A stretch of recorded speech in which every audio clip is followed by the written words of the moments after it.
ವಿಜಯಪುರ ನಗರದಲ್ಲಿ ಹಮ್ಮಿಕೊಂಡಿದ್ದ ಮಾಧ್ಯಮಗೋಷ್ಠಿಯಲ್ಲಿ ಲೋಕಸಭಾ ಚುನಾವಣೆಯ ಭಾರತೀಯ ಜನತಾ ಪಕ್ಷದ ಆಕಾಂಕ್ಷಿ ಮಹೇಂದ್ರ ನಾಯಕ್ ಮಾತನಾಡಿ 2024ರ ಲೋಕಸಭೆ ಚುನಾವಣೆಯ ಪ್ರಯುಕ್ತ ನಾನು ವಿಜಯಪುರ ಮೀಸಲು ಮತಕ್ಷೇತ್ರದ ಪ್ರಬಲ ಆಕಾಂಕ್ಷಿಯಾಗಿದ್ದು, ಪ್ರಧಾನಿ ಮೋದಿರವರ ದೇಶದ ಅಭಿವೃದ್ಧಿಗಾಗಿ ಕೈಗೊಂಡ ಕಾರ್ಯಗಳು, ಯೋಜನೆಗಳ ಪ್ರೇರಣೆಯಿಂದ ನಾನು 2023ರಲ್ಲಿ ನನ್ನ ಸರ್ಕಾರಿ ಹುದ್ದೆಗೆ ವಿರಾಮ ಹೇಳಿ ಸಮಾಜ ಸೇವೆ ಮಾಡುವ ಉದ್ದೇಶದಿಂದ 2023ರ ನಾಗ್ಟಾನ್ ಮೀಸಲು ಮತಕ್ಷೇತ್ರದ ಪ್ರಬಲ ಆಕಾಂಕ್ಷಿಯಾಗಿದ್ದೆ. ಕೊನೆಯ ಕ್ಷಣದಲ್ಲಿ ಕಾಣದ ಕೈಗಳ ಕುತಂತ್ರದಿಂದ ಟಿಕೆಟ್ ತಪ್ಪಿತು. ಅದಾದ ಮೇಲೆ ಒಬ್ಬ ಸಾಮಾನ್ಯ ಕಾರ್ಯಕರ್ತನಾಗಿ ಬಿಜೆಪಿ ಪಕ್ಷದಲ್ಲಿ ಕೆಲಸ ಮಾಡುತ್ತಾ ಬಂದಿದ್ದೇನೆ. ಈ ಬಾರಿ 100ಕ್ಕೆ 200ರಷ್ಟು ಟಿಕೆಟ್ ಸಿಗುತ್ತದೆಂಬ ಆಶೆ ನನಗಿದೆ ಎಂದರು. ಇವತ್ತಿನ ದಿವಸ ತಮಗೆಲ್ಲರಿಗೂ ಇಲ್ಲಿ ಕರೆದಿದ್ದು ವಿಷಯ ಏನಪ್ಪ ಅಂದರೆ 2024ರ ಲೋಕಸಭಾ ಚುನಾವಣೆಯ ಪ್ರಯುಕ್ತ ನಾನು ಈ ಬಿಜಾಪುರ ಮೀಸಲು ಮತಕ್ಷೇತ್ರದ ಒಬ್ಬ ಪ್ರಬಲ ಆಕಾಂಕ್ಷಿಯಾಗಿದ್ದು, ನಾನು 2023ರಲ್ಲಿ ನನ್ನ ಸರ್ಕಾರಿ ಹುದ್ದೆಗೆ ಸನ್ಮಾನ್ಯ ಶ್ರೀ ನಮ್ಮ ದೇಶದ ಹೆಮ್ಮೆಯ ಪುತ್ರ ನರೇಂದ್ರ ಮೋದಿಜಿಯವರ ಏನು ಸಮಾಜದ ಬಗ್ಗೆ ಕಳಕಳಿ ಇದೆ, ನಮ್ಮ ದೇಶದ ಅಭಿವೃದ್ಧಿಗಾಗಿ ಅವರು ಕೈಗೊಂಡಂಥ ಕಾರ್ಯಗಳು, ಅವರ ಯೋಜನೆಗಳು, ಅದರ ಒಂದು ಪ್ರೇರಣೆಯಿಂದ ನಾನು ನನ್ನ ಸರ್ಕಾರಿ ವೃತ್ತಿ ಜೀವನಕ್ಕೆ ವಿರಾಮ ಹೇಳಿ ಒಂದು ಸಮಾಜ ಸೇವೆ ಮಾಡುವ ಉದ್ದೇಶದಿಂದ ನಾನು ನಮಗೆಲ್ಲರಿಗೂ ಗೊತ್ತಿದ್ದಂಗೆ 2023ರ ನಾಗ್ಟಾನ್ ಮೀಸಲು ಮತಕ್ಷೇತ್ರದ ಪ್ರಬಲ ಆಕಾಂಕ್ಷಿಯಾಗಿದೆ. ಕೊನೆಯ ಕ್ಷಣದಲ್ಲಿ ಕಾಣದ ಕೈಗಳ ಒಂದು ದೃಷ್ಟಿಯಿಂದ, ಅವರ ಕುತಂತ್ರದಿಂದ ನನಗೆ ಟಿಕೆಟ್ ಮಿಸ್ ಆಗಿ ತಮಗೆಲ್ಲರಿಗೂ ಗೊತ್ತಿದೆ. ಸೊ ಅದು ಆದ ನಂತರ ನಾನೊಬ್ಬ ಸಾಮಾನ್ಯ ಕಾರ್ಯಕರ್ತನಾಗಿ ಭಾರತೀಯ ಜನತಾ ಪಕ್ಷದಲ್ಲಿ ನಾನು ಕೆಲಸ ಮಾಡ್ಕೊಂಡು ಬಂದಿದ್ದೀನಿ. ಈಗ ನಮ್ಮ ಪಕ್ಷದ ಭಾರತೀಯ ಜನತಾ ಪಕ್ಷದ ರಾಷ್ಟ್ರೀಯ ನಾಯಕರು ಹಾಗೂ ರಾಜ್ಯ ನಾಯಕರನ್ನು ನಾನು ಸಂಪರ್ಕ ಮಾಡಿ 2024ರ ಲೋಕಸಭಾ ಚುನಾವಣೆಯಲ್ಲಿ ನಾನು ಬಿಜಾಪುರ ಮೀಸಲು ಮತಕ್ಷೇತ್ರದಿಂದ ಸ್ಪರ್ಧೆ ಮಾಡೋಕ್ಕೆ ನನಗೆ ಇಚ್ಛೆ ಇದೆ ಅಂತಂದಾಗ ರಾಷ್ಟ್ರೀಯ ನಾಯಕರು ಬಹುತೇಕ ಜನ ತಾವು ಕೆಲಸ ಪ್ರಾರಂಭ ಮಾಡಿರಿ, ನಾವು ನಿಮ್ಮ ಜೊತೆ ಇರ್ತೀವಿ ಅಂತ ಒಂದು ಆಶ್ವಾಸನೆ ಹೇಳಿದ್ದಾರೆ. ಆ ದೃಷ್ಟಿಯಿಂದ 100ಕ್ಕೆ 200% ನನಗೆ ಭಾರತೀಯ ಜನತಾ ಪಕ್ಷದ ಟಿಕೆಟ್ ಸಿಗ್ತದೆ ಅಂತೇಳಿ ಒಂದು ಆಶೆ ಭಾವನೆ ಇದೆ. ಇಲ್ಲಿವರೆಗೆ ಭಾರತೀಯ ಜನತಾ ಪಕ್ಷದಲ್ಲಿ ಇದು ಯಾವಾಗ ರಿಸರ್ವೇಷನ್ ಆಗಿದೆ ಅಂದರೆ, ಮೊದಲ ಬಳ್ಳೋಳಿ ಇದ್ದಾಗ ಅಷ್ಟೇ, ತದನಂತರ ನಾಗ್ಟಾಣಾಗಿ 20 ವರ್ಷ ಆಯಿತು. ಈಗ ಇದು 4ನೇ ಪೀರಿಯಡ್, MP 4ನೇ ಪೀರಿಯಡು. ಸೊ ಇಲ್ಲಿ ನಮ್ಮ ಸಮಾಜಕ್ಕೆ, ಬಂಜಾರ ಸಮಾಜಕ್ಕೆ ಇಲ್ಲಿವರೆಗೆ ಭಾರತೀಯ ಜನತಾ ಪಕ್ಷದಿಂದ ಟಿಕೆಟ್ ಕೊಟ್ಟಿಲ್ಲ. ಹಾಗಾಗಿ ಈ ಸಲ 100ಕ್ಕೆ 100 ನಮ್ಮ ಸಮಾಜಕ್ಕೆ ನನಗೆ ಟಿಕೆಟ್ ಕೊಡ್ತಾರಂತೇಳಿ ನನಗೊಂದು ಆಶೆ ಭಾವನೆ ಇದೆ. ಅದೇ ಒಂದು ಆಶೆ ಭಾವನೆ ಮೇಲೆ ಮೂಲಕ ಎಲ್ಲ ಜಿಲ್ಲೆಯ ಮತ ಬಾಂಧವರಲ್ಲಿ ನಾನು ವಿನಂತಿ ಮಾಡ್ಕೊಳ್ಳೋದಷ್ಟೇ, ನರೇಂದ್ರ ಮೋದಿಜಿಯವರ ಗೆಲ್ಲಿಸಬೇಕಾಗ್ಯದ. ಅವರನ್ನು 3ನೇ ಬಾರಿ ನಾವು ಪ್ರಧಾನಮಂತ್ರಿಯಾಗಿ ಮಾಡಬೇಕಾಗಿರೋದ್ರಿಂದ ಎಲ್ಲ ಕಾರ್ಯಕರ್ತರು ಹುಮ್ಮಸದಿಂದ ಕೆಲಸ ಮಾಡಬೇಕು. ಉಳಿದ ಈಗ ಭಾಳ ಹತ್ತಿರ ಬಂದಿದ್ದೀವಿ, ಒಂದು ಎಲ್ಲ ಕೂಡ ನಾವು 90-95 ದಿವಸದಲ್ಲಿ ಈಗ ಚುನಾವಣೆ ನಡೀತದೆ. ಚುನಾವಣೆಯಲ್ಲಿ ನರೇಂದ್ರ ಮೋದಿಜಿಯವರು ಪ್ರಧಾನಿ ಆಗಬೇಕು. ನಮ್ಮ ರಾಜ್ಯಾಧ್ಯಕ್ಷರ ನೇತೃತ್ವದಲ್ಲಿ, ವಿಜೇಂದ್ರಣ್ಣವರ ನೇತೃತ್ವದಲ್ಲಿ ರಾಜ್ಯದ 28ಕ್ಕೂ 28 ವಿಧಾನಸಭಾ ಕ್ಷೇತ್ರದಲ್ಲಿ ನಾವು ಗೆಲ್ಲಬೇಕಂತ ಏನು ಒಂದು ಸಂಕಲ್ಪ ಇದೆ. ಆ ಸಂಕಲ್ಪದಲ್ಲಿ ನಾವೆಲ್ಲರೂ ಯುವಕರು ಕೈ ಜೋಡಿಸ್ಬೇಕಂತೇಳಿ ಎಲ್ಲರ ಹತ್ರ ನಾನು ಕೈ ಮುಗಿದು ಪ್ರಾರ್ಥನೆ ಮಾಡ್ತೀನಿ.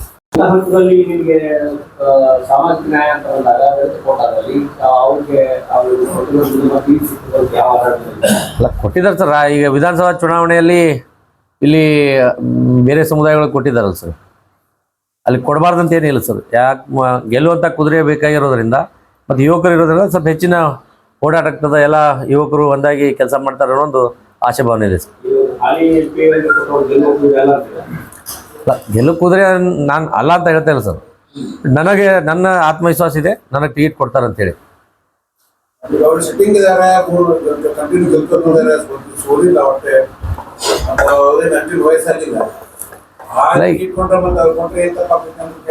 ಅಲ್ಲ, ಗೆಲ್ಲೋರಿಗೆ ಸಾಕಷ್ಟು ಜನ, ಈಗ 8ರಿಂದ 10 ಜನ ಗೆದ್ದವರಿಗೆ ಟಿಕೆಟ್ ಮಿಸ್ ಮಾಡ್ತೀವಿ ಅಂದ್ರೆ ಕೊಡಂಗಿಲ್ಲ ಅಂತ ಭಾವನೆ ಇದೆ ಸರ್. ವಯಸ್ಸಿನ ಕಾರಣ ಆಗಿರೋದು ಅಥವಾ ಬೇರೆ ಬೇರೆ ಕಾರಣ ಆಗಿರ್ಬೋದು. ಆ ಒಂದು ನಿಟ್ಟಿನಲ್ಲಿ ಅವ್ರಿಗೆ ಚೇಂಜ್ ಆಗ್ಬೋದು ಅಂತ ನಾನು ಅಂದ್ಕೊಂಡಿದ್ದೀನಿ. ಇಲ್ಲ ಇಲ್ಲ ಪ್ರಶ್ನೆನೇ ಇಲ್ಲ.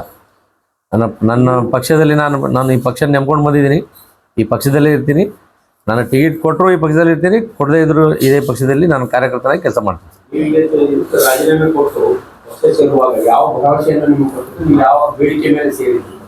ನಾನು ಪಕ್ಷ ಸೇರ್ಬೇಕಾದ್ರೆ ಯಾವುದೂ ಬೇಡಿಕೆ ಮಾಡಿಲ್ಲ ಸರ್. ನಾನು ಸಾಮಾನ್ಯ ಕಾರ್ಯಕರ್ತನಾಗಿ ಪಾರ್ಟಿಯಲ್ಲಿ ದುಡಿತೀನಿ. ಸಂದರ್ಭ ಅಂದರೆ ನನಗೆ ನೀವು ನನ್ನ ಅಲ್ಲಿ ಮೀಸಲು ಕ್ಷೇತ್ರದಲ್ಲಿ ನಾನು ಪ್ರಯತ್ನ ಮಾಡ್ತೀನಿ ಅಂತ ಹೇಳಿದ್ದೆ. ನಿಮ್ಮ ಜೊತೆ ನಾವು ಯಾವತ್ತೂ ಪಾರ್ಟಿ ನಿಮ್ಮ ಜೊತೆ ಇರ್ತದೆ, ನೀವು ಪಕ್ಷದ ಜೊತೆ ಇರಿ ಅಂತ ಅಷ್ಟು ಹೇಳಿದ್ದಾರೆ ಸರ್. ಲಾಸ್ಟ್ ಬಾರಿ ನಿಮಗೆ ಟಿಕೆಟ್ ತಪ್ಪಲಿಕ್ಕೆ ಕಾರಣ ಕಾಣುವಿಕೆಗಳು ಅಂದರೆ ಅದು ಯಾವ ನಿಮ್ಮಲ್ಲೇನಾ ಅಥವಾ ಹೊರಗಡೆ? ನಮ್ಮ ಪಕ್ಷದವರೇ ಸರ್, ನಮ್ಮ ಪಕ್ಷದವರೇ ನನ್ನ ಟಿಕೆಟ್ ತಪ್ಪಿಸಿದ್ದು. ಜಿಲ್ಲೆಯ ಎಲ್ಲ ಹಿರಿಯ ರಾಜಕಾರಣಿಗಳು.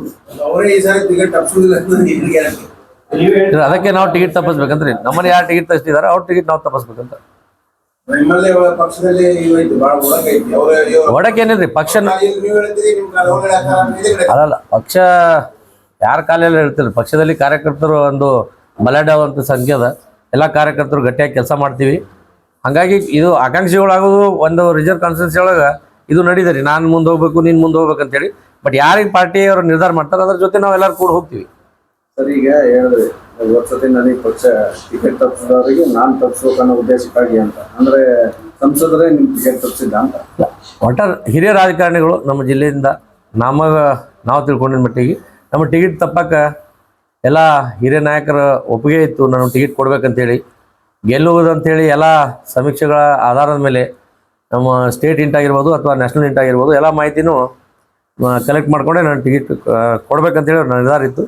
ಮತ್ತೇನೋ ಹೀಗೆ ನಮ್ಮ ಟೈಮ್ ಖರಾಬ್ ಅಂತ ಗೊತ್ತಿಲ್ಲ. ಬಟ್ ಕೆಲವರ ಕುತಂತ್ರದಿಂದ ನನ್ನ ಟಿಕೆಟ್ ಮಿಸ್ ಆಗಿದ್ದು ನಿಜ.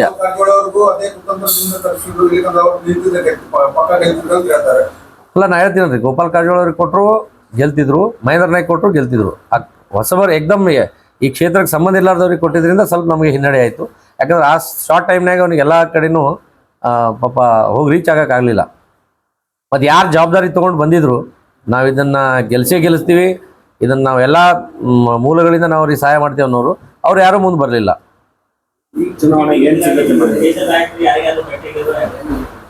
ಸರ್ ಭೇಟಿಯಾಗಿದ್ದು ಸರ್, ಅದೇ ಕೇಂದ್ರ ನಾಯಕರಿಗೆ ಭೇಟಿಯಾಗಿದ್ದ ನಂತರ ಅವರು ಗ್ರೀನ್ ಸಿಗ್ನಲ್ ಕೊಟ್ಟ ನಂತರ ನಾನು ಇವತ್ತು ಮಾಧ್ಯಮದ ಮುಂದೆ ಬಂದೆ ನಮ್ಗೆ ಹೇಳ್ತಾ ಇದ್ರು ಸರ್.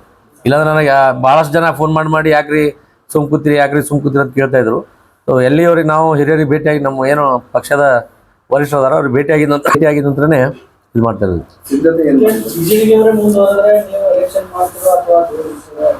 ಖಂಡಿತವಾಗ್ಲೂ ಮಾಡ್ತೀವಿ ಸರ್. ಜಿಗ್ಜಿನಿ ಸಾರು ಕೊಟ್ಟರು ಮಾಡ್ತೀವಿ, ನಾವು ಬಿಟ್ಟು ಬೇರೆ ಯಾರು ಕೊಟ್ಟರು ಮಾಡ್ತೀವಿ. ಇವತ್ತು ಪಕ್ಷ ಜೊತೆ ನಾವು ಇರ್ತೀವಿ. ಪಕ್ಷ ನಮಗೇನು ಕೆಲಸ ಹೇಳ್ತದ ಆ ಕೆಲಸ ನಾವು ಮಾಡ್ತೀವಿ. ಆ ಪ್ರಶ್ನೆ ಇಲ್ಲ ಸರ್, ಇಲ್ಲ ಆ ಪ್ರಶ್ನೆ ಏನಿಲ್ಲ ಸರ್. ಬಂಡಾಯ ಆಗೋ ಪ್ರಶ್ನೆನೇ ಬರೋಂಗಿಲ್ಲ. ಯಾಕಂದರೆ ಇಲ್ಲಿ ನಾವೆಲ್ಲರೂ ಒಗ್ಗೂಡಿ ಕೆಲಸ ಮಾಡ್ತಾಯಿದ್ದೀವಿ. ಈಗ ಒಂದು ಕ್ಷೇತ್ರ ಅಂದಾಗ ಅಲ್ಲಿ 10 ಜನ 15 ಜನ ಆಕಾಂಕ್ಷಿ ಆಗೋದು ಸ್ವಾಭಾವಿಕ. ಹಾಗಾಗಿ ನಮ್ಮಲ್ಲಿನೂ ಈಗ ಬಿಜಾಪುರಲ್ಲಿ ಈಗ ನಿನ್ನೆ ನಾನು ಯಾವುದೋ ಒಂದು ಮಾಧ್ಯಮದಲ್ಲಿ ನೋಡಿದೆ, 4-5 ಜನ ಆಕಾಂಕ್ಷಿಗಳಾಗಿದ್ದೀವಿ. ಬಟ್ ನನಗೆ ನಂಬಿಕೆ ಇದೆ 100-200% ನನ್ನ ಟಿಕೆಟ್ ಕೊಡ್ತಾರೆ ಅಂತೇಳಿ. ನಾನು ಯಾರು ರಾಷ್ಟ್ರೀಯ ನಾಯಕರಿಗೆ ಭೇಟಿಯಾಗಿದ್ದೀನಿ, ಅವರು ನನ್ನ ಜೊತೆ ಏನು ಮಾತುಕತೆ ಮಾಡಿದ್ದಾರೆ, ಅವ್ರು ಹೇಳಿದ ಪ್ರಕಾರ ನನ್ನ ಟಿಕೆಟ್ ಸಿಗ್ತದೆ ಅಂತ ನನಗೆ ನಂಬಿಕೆ ಇದೆ ಸರ್. ಹೇಳಾಗಿಲ್ಲ ಸರ್, ಇನ್ನೂ 15 ದಿವಸ ನಂತರ ಹೇಳ್ತೀನಿ. ಈಗ ಸ್ಥಾನ ಈಗ ಈಗ ಜಿಲ್ಲಾಧ್ಯಕ್ಷರ ನೇಮಕ ಇದೆ ಸರ್. ಇನ್ನು ಮುಂದೆ ಸ್ಥಾನ ಬೇಕಂತೇಳಿ ನಾನು ಎಂದೂ ಯಾರ ಹತ್ರ ಕೇಳಿಲ್ಲ, ಕೇಳಂಗಿಲ್ಲ ಸರ್. ಬಿಜೆಪಿ ಇಲ್ಲ ಸರ್, ಹಾಗೆ ನಾನು ಸಾಮಾನ್ಯ ಕಾರ್ಯಕರ್ತನಾಗಿ ಇರ್ತೀನಂತೆ ನಾನು ಬಂದಿದ್ದೀನಿ ಸರ್. ನಾನು ಇಲ್ಲಿ ನೀವು ಏನೋ ಸ್ಥಾನ ಕೊಡ್ಬೇಕಂತೇಳಿ ಹಂಗೆ ಡಿಮಾಂಡ್ ಮಾಡಿ ನಾನು ಏನೂ ಕೇಳಿಲ್ಲ, ಇಲ್ಲಿದ್ದಾನ ನಾನು ಕೇಳೋದು ಇಲ್ಲ ಸರ್. ಇನ್ನಷ್ಟು ಹೆಚ್ಚಿನ ಸುದ್ದಿಗಾಗಿ ನಮ್ಮ ನ್ಯೂಸ್ 11 ಕರ್ನಾಟಕ ಚಾನೆಲ್ಗೆ ಲೈಕ್ ಮಾಡಿ, ಶೇರ್ ಮಾಡಿ, ಸಬ್ಸ್ಕ್ರೈಬ್ ಮಾಡಿ.